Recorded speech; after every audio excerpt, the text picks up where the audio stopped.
The crystal chandelier above the dining table cast perfect light across the white tablecloth as I cut into my salmon. My mother's voice had that particular edge I'd learned to recognize over 28 years. The tone that meant she'd made a decision and expected immediate compliance. "We need to discuss your financial situation, Charlotte," she said, setting down her wine glass with calculated precision. "Your father and I have decided it's time for some changes." My sister Victoria leaned forward, her diamond bracelet catching the light. At 32, she'd perfected the art of looking both sympathetic and superior simultaneously. "It's really for your own good, Charlie." I continued eating, keeping my expression neutral. "What changes?" "We're cutting off your support," Mom declared. "Effective immediately. No more monthly allowance, no more credit cards, no more apartment payments. You're 28 years old. It's time to grow up and support yourself like your sister does." My brother Marcus nodded from across the table, his expression smug. At 35, he considered himself the family's financial genius, despite the fact that his successful real estate ventures had required 3 bailouts in the past 5 years. "We've all been enabling your lazy lifestyle for too long. Victoria has her boutique. I have my investments. You just exist." "I work," I said quietly, taking a sip of water. Victoria laughed. "You volunteer at that little nonprofit. That's not a real job, sweetie. That's a hobby for trust fund babies who don't want to admit they're trust fund babies." "The Children's Literacy Foundation pays me," I pointed out. $30,000 a year, Marcus scoffed. "That won't even cover your apartment rent. How do you plan to maintain your lifestyle on nonprofit salary?" I set down my fork carefully. "I'll manage." "You'll manage." Mom's voice rose slightly. "Charlotte, your apartment costs $8,000 a month. Your car payment is $1,200. Your health insurance, your gym membership, your lifestyle. Do you have any idea how much we've been subsidizing your existence?" "I'm aware," I said. "Are you?" Dad finally spoke, his voice carrying the weight of disappointment I'd heard my entire life. "Because your mother and I have been reviewing the family finances, and we're spending over $15,000 a month supporting you while you play at being a working woman." "We've been more than generous," Mom continued. "You had a full ride to Princeton. We bought you that car when you graduated. We've paid for your apartment for 6 years. We've given you every opportunity to establish yourself, and instead you choose to work at a charity making poverty wages." Victoria reached across the table, patting my hand with false sympathy. "It's tough love, but you need it. When Mom and Dad cut me off after college, it forced me to open my boutique. Now I'm completely self-sufficient." I almost laughed at that. Victoria's boutique had required a $2 million investment from the family trust, lost money for 3 straight years, and still only stayed afloat because Mom and her friends treated it like their personal shopping club, paying premium prices for mediocre clothes. "Marcus learned the same lesson," Dad added. "He built his real estate portfolio from the ground up. That portfolio had crashed twice, requiring the family trust to quietly purchase his defaulting properties at inflated prices to save him from bankruptcy." But I said nothing. "So here's what's happening," Mom announced. "As of tomorrow, all financial support ends. Your credit cards will be canceled. We'll give you 60 days to move out of the apartment. That's more than generous. After that, you're on your own. We're doing this because we love you," Victoria added, her voice dripping with false concern. "You need to learn what the real world is like." Marcus leaned back in his chair, swirling his scotch. "Maybe try applying to some real companies. With your Princeton degree, you could probably get an entry-level position somewhere. It won't pay much at first, but that's how the rest of us started." The rest of us, meaning him and Victoria, both of whom had never worked a day without family money backing every venture, funding every failure and cushioning every fall. "I understand," I said simply. Mom blinked. "You understand? That's all you have to say." "What would you like me to say?" "Some acknowledgement that you've been living off our generosity," Dad said. "Some gratitude for the years of support. Some plan for how you'll survive without our help." "I'm grateful for your past support," I said carefully. "And I'll figure out the rest." "You'll figure it out," Marcus repeated mockingly. "Charlie, you're about to be evicted from an $8,000 apartment on a $30,000 salary. I don't think you grasp the reality of your situation." "Perhaps not," I agreed. Victoria's expression shifted to something almost pitying. "Do you want me to talk to some of my friends? Maybe someone needs an assistant or something." It won't pay well, but it's better than nothing. That's kind of you, I said. I'll let you know if I need help. When you need help, Mom corrected. Charlotte, pride is fine, but we're talking about your survival. You have no savings. We know because we've been funding your entire life. You have no assets except that car, which you'll probably have to sell. You have no financial literacy because you've never had to manage money. We're not trying to be cruel, Dad said, though his tone suggested otherwise. We're trying to teach you responsibility. Your grandfather built this family's wealth through hard work and discipline. Your mother and I have maintained it through careful management. We've watched you drift through life without purpose or ambition, and we've enabled it for too long. Grandpa Charles would be disappointed, Marcus added. He believed in earning your place in the world. I took another sip of water, letting the comment pass. Grandpa Charles would have been disappointed certainly, but not in me. So we're clear. Mom asked. No more money. No more support. You're on your own. Crystal clear, I confirmed. Good. She picked up her wine glass again. Now let's discuss something more pleasant. Victoria, how's the boutique doing? Victoria launched into a detailed description of her latest collection, carefully omitting the fact that she'd lost $40,000 last quarter. Marcus chimed in about his newest real estate acquisition, not mentioning that it was underwater on the mortgage. Dad discussed his golf handicap. Mom planned her upcoming charity gala. I finished my dinner in silence, watching my family celebrate what they believed was an important lesson in responsibility. They saw a dependent daughter finally being forced into adulthood. They had no idea what they'd just set in motion. After dessert, I excused myself politely. I should get home and start planning. That's the spirit, Dad said approvingly. Face your challenges head on. I'll text you some job listings, Victoria promised. Entry-level stuff, but we all have to start somewhere. Let me know when you need help moving, Marcus offered. You'll probably have to downsize significantly. Maybe find a studio in a cheaper neighborhood. Thank you all, I said. For everything. Mom stood, giving me a stiff hug. You'll thank us eventually, Charlotte. When you're standing on your own 2 feet supporting yourself, you'll understand that we did this out of love. I drove home in the Mercedes they thought they'd be repossessing in 60 days. Parked in the garage they believed I couldn't afford much longer, and rode the elevator to the apartment they assumed I'd be abandoning.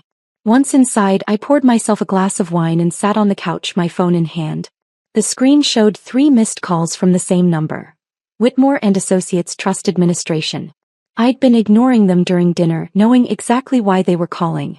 I dialed the number. Sarah Whitmore answered on the first ring. Miss Hartwell, she said warmly. I've been trying to reach you. We noticed some unusual activity and wanted to confirm your instructions. What unusual activity? As though I knew. Your mother contacted us this afternoon, requesting information about transferring funds and modifying distribution schedules. When I explained that only the trustee could authorize such changes, she seemed quite surprised. She indicated you'd been cut off financially and suggested the trust should reflect that decision. I closed my eyes. What did you tell her? Nothing, Sarah assured me. Client confidentiality is absolute. But Ms. Hartwell, she seemed genuinely unaware of the trust structure. I wanted to confirm, should I inform your family of your position as trustee? Not yet, I said quietly. Understood. However, I should mention that your brother called an hour ago with similar questions. He wanted to know about accelerating his distributions and mentioned you'd be out of the picture, financially. When I asked for clarification, he hung up. I wasn't surprised. Marcus always moved fast when he sensed opportunity. There's one more thing, Sarah continued. Your father scheduled an appointment for tomorrow morning. He mentioned wanting to restructure the family trust to reflect current realities. His exact words. Did you inform him that requires my approval? No. I thought you'd prefer to handle that conversation yourself. What time is his appointment? 10 o'clock. I'll be there, I decided. Actually, Sarah, let's schedule a full family meeting. Contact my parents, Victoria and Marcus. Tell them it's mandatory for all trust beneficiaries. Tomorrow at 10. All of them. Sarah's surprise was evident. Miss Hartwell, are you sure? This could get complicated. It's already complicated, I pointed out. They've decided to cut me off because they think I'm financially dependent on them. They should probably know the truth before they do anything drastic. Like trying to restructure a trust they don't control, Sarah said dryly. I'll make the calls. Should I mention you'll be attending? No. Let it be a surprise.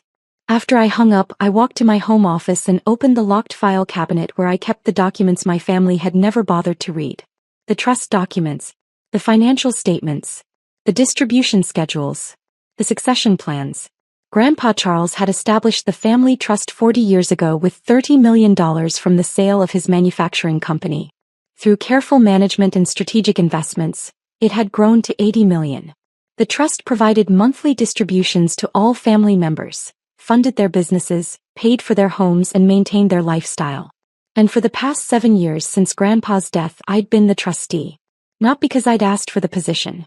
Not because I'd schemed or manipulated. But because Grandpa Charles had known something my parents never understood. Wealth without wisdom was just money waiting to be wasted. He'd watched Dad coast through life on inherited money, making poor investments and poorer decisions. He'd seen Mom's spending habits accelerate year after year, her sense of entitlement growing with every designer purchase. He'd observed Marcus's reckless business ventures and Victoria's delusional entrepreneurship, both funded by family money they treated as infinite.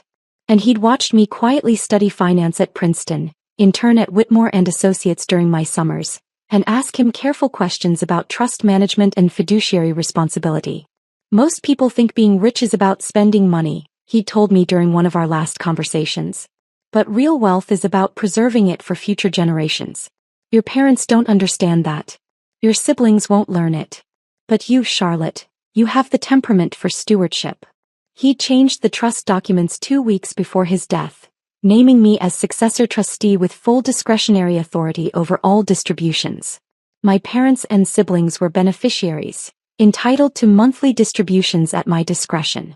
But they had no control, no authority, and no ability to modify the trust without my approval. They'd never asked about the trust structure. Never read the documents. Never questioned why the distributions kept flowing smoothly, businesses kept getting funded, and lifestyle kept being maintained. They assumed Dad managed everything just as Grandpa had. But Dad wasn't the trustee. He'd never been the trustee.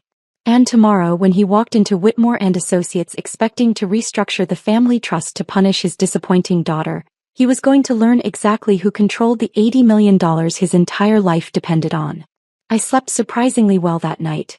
The next morning, I dressed in the Tom Ford suit I'd bought with my own money, my salary from the nonprofit, carefully saved over 6 years. I pulled my hair into a sleek bun, applied minimal makeup, and drove to the Whitmore and Associates offices in downtown Boston.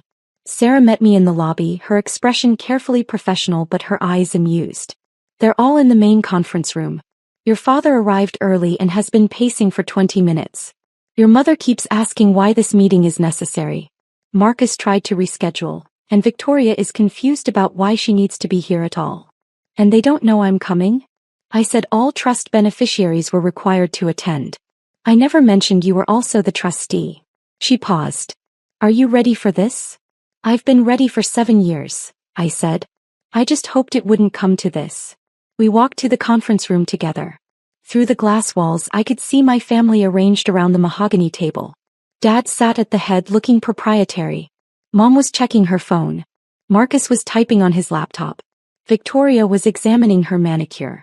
None of them looked up when Sarah and I entered. Thank you all for coming, Sarah began professionally. As I mentioned, this is a mandatory meeting for all beneficiaries of the Charles Hartwell Family Trust. We have some important matters to discuss regarding trust administration and distribution schedules. Dad waved his hand dismissively. It's fine. Let's make this quick. I have a golf game at noon. Now, I've been reviewing our family's financial situation, and I want to make some changes to the trust structure. Mr. Hartwell, Sarah interrupted gently.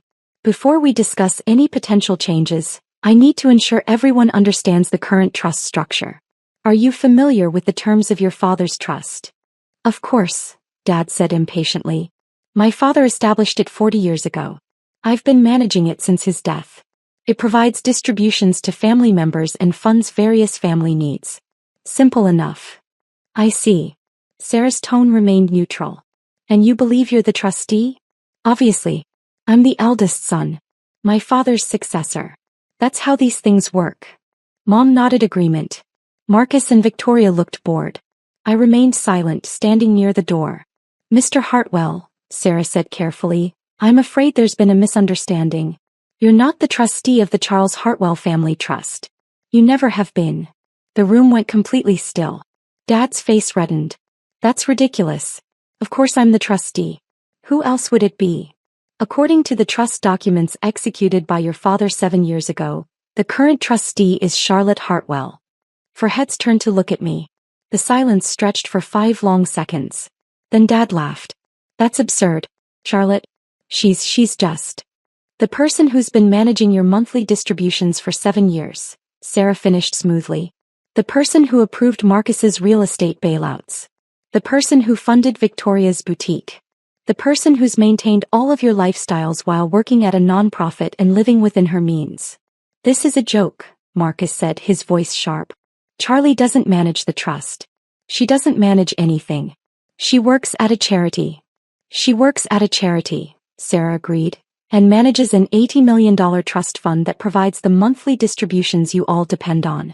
The $60,000 a month to your parents. The $45,000 to you, Marcus. The $38,000 to Victoria. All at Charlotte's discretion as trustee. Mom's face had gone pale. That can't be right. Charles wouldn't have. Why would he make Charlotte the trustee?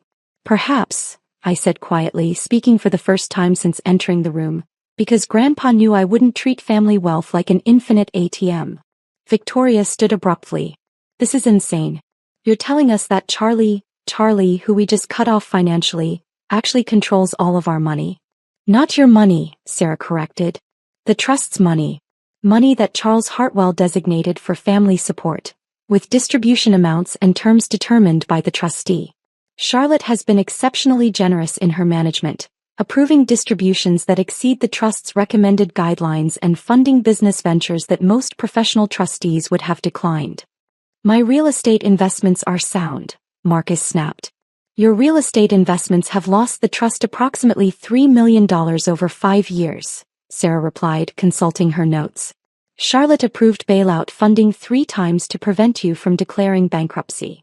Victoria's boutique required a $2 million investment and has never shown a profit, I added softly. I approved it anyway because family business ventures are within the trust's purpose. You. Dad's voice had dropped to a dangerous low. You've been making these decisions? A child who's never worked a real day in her life. A Princeton graduate with a degree in finance who interned at this firm for 3 summers and passed her Series 65 exam at 22, Sarah interjected. Charlotte has been one of the most conscientious trustees I've worked with in 20 years. Mom shook her head, her perfectly styled hair not moving. This doesn't make sense. Why wouldn't Charles tell us? Why wouldn't you tell us, Charlotte? Grandpa told Dad, I said. He gave him the trust documents after he changed them. He explained the structure. Dad never read them. None of you did. That's, Dad started then stopped, his expression shifting as memory caught up with denial. And I didn't tell you, I continued, because Grandpa asked me not to. He said if I did my job right you'd never need to know who managed the money. You'd just live your lives secure and comfortable without worrying about the details. This is unacceptable, Marcus declared. I'll contest this. There's no way a trust this size should be controlled by. By whom? I asked calmly. The person who's grown it from $65 million to $80 million through careful investment? The person who's managed distributions responsibly while you've lost millions on failed ventures? The person who's worked a real job to understand the value of money while you've all treated it as an entitlement? You smug little, Marcus stood, his face flushed. Sit down, Mr. Hartwell, Sarah said firmly. This is a professional meeting and I won't tolerate aggressive behavior. Victoria's voice came out small. So when Mom said she was cutting you off, she was announcing that she'd stop paying expenses that I've been paying for myself for years, I said. The apartment is in my name. The car is paid off. My credit cards are mine. The monthly distributions you thought were supporting me have been going into my savings account, which now has a balance of approximately $1.2 million. Mom gasped. While I've been living on my nonprofit salary, I continued, and learning what $30,000 a year actually feels like. Which is why I drive a 6-year-old Mercedes instead of buying a new one every 2 years like some people. Why I volunteer at charity events instead of paying premium prices for couture. Why I've maintained the same apartment instead of upgrading to a penthouse. You've been testing us, Dad said slowly. All these years, you've been watching us waste money while you pretended to be one of us. I've been being one of you, I corrected. A beneficiary of Grandpa's trust just like you. The difference is that I also have the responsibility of managing it. And the wisdom to know that family wealth isn't infinite. So what now? Marcus demanded. You cut us all off? Punish us for not knowing you were in control? I looked at him for a long moment. That depends. On what? On whether you're capable of learning the lesson Grandpa tried to teach. I turned to Sarah. What are the current monthly distributions? She consulted her tablet. Mr. and Mrs. Hartwell, 60,000. Marcus, 45,000. Victoria, 38,000. Total family distributions, approximately 143,000 per month, or 1.7 million annually. And the trust's recommended distribution rate for long-term preservation? No more than 4% of assets annually. For an $80 million trust, that's approximately 3.2 million. Your family's personal distributions represent about half of the safe distribution rate. When we add in business funding and one-time expenses, the trust is distributing at the maximum sustainable rate. I nodded. So there's no room for expansion. No cushion for emergencies. No buffer for market downturns. Correct. I looked at my family, all of them watching me now with varying expressions of shock, anger, and fear. Here's what's going to happen, I said calmly. Your current distributions will continue unchanged. I'm not going to punish you for not knowing something you never bothered to learn. But there will be new conditions. Conditions? Mom's voice was sharp. Marcus, your next real estate venture will require a comprehensive business plan reviewed by independent consultants before the trust invests a dollar.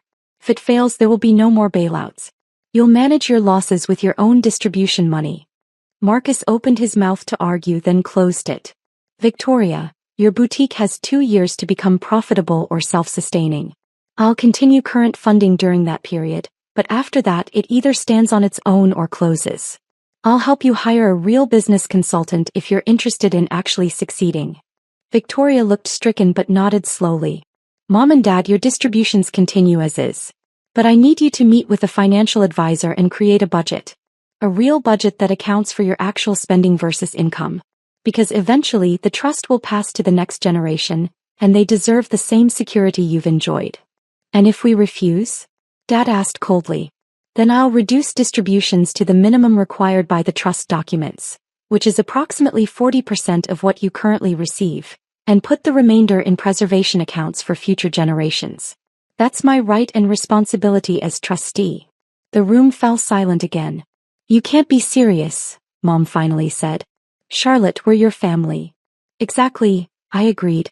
You're my family. Which is why I've been protecting your financial security for 7 years while you assumed I was the family failure. Which is why I'm still protecting it now, even after you decided to cut me off for not living up to your standards.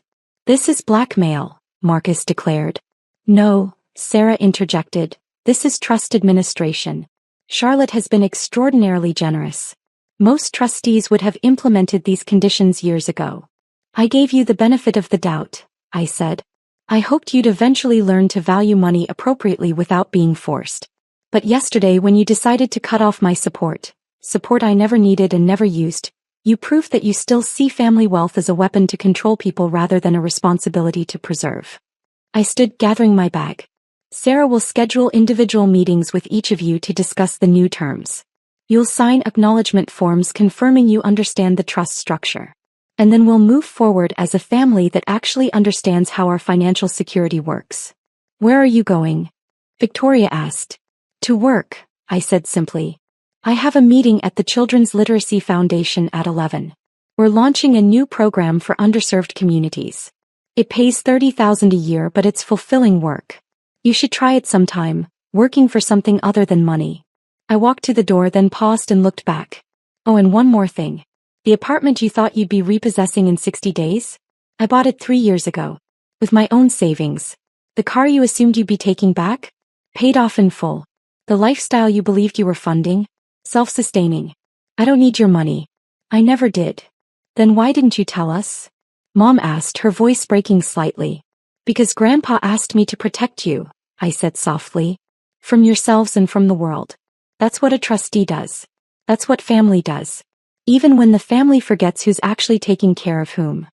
I left them sitting in stunned silence. As I drove to the nonprofit, my phone rang. That, she said, was the most professionally devastating family meeting I've witnessed in 2 decades of trust administration. Too harsh? I asked. Perfectly calibrated. Your grandfather would be proud. Will they comply? They don't have a choice. But Charlotte? I think they'll be better for it. Sometimes people need to understand the foundation they're standing on before they learn not to take it for granted. I hope you're right. I am. And for what it's worth, that speech about working for something other than money? That's going to haunt them. I smiled slightly. Good. That evening my phone buzzed with messages. First Victoria, can we talk? Really talk. Then Marcus, I need to understand the trust terms. Tomorrow. Finally Mom, family dinner Sunday. Please come. We need to discuss this properly. Dad's message came last, just 3 words. Your grandfather knew. I responded to each with simple agreement. Yes to talking. Yes to explaining. Yes to Sunday dinner. Because that's what family does. Even when they forget. Even when they fail.